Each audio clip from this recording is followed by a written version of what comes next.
Marko, and in this video I'm going to show you how to keep track of budget in YNAB.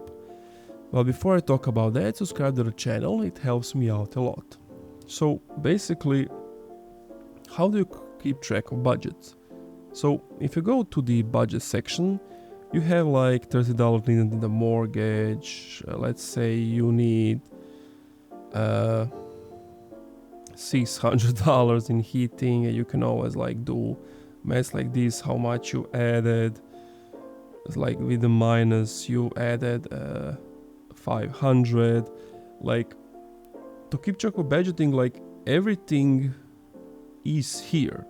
Now it all depends if you added enough categories for you or not, because if you go to the top right on this pen icon, you can always add stuff. So you have bills here, you have needs here, you have wants here.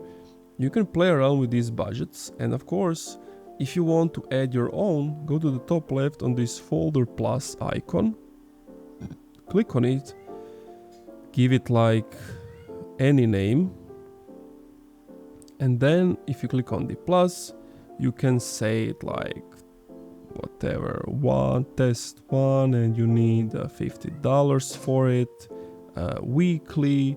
You can set like, do you want it every Saturday, monthly, weekly, yearly, a custom. Once you've done that, you can save the target. Then basically you click done, and that's it. As you can see now, you have vibe anytime. I have it over here, and that's it. But everything you need is on this screen, and that's it. Thank you for watching this video. If you enjoyed, leave a like, comment, subscribe.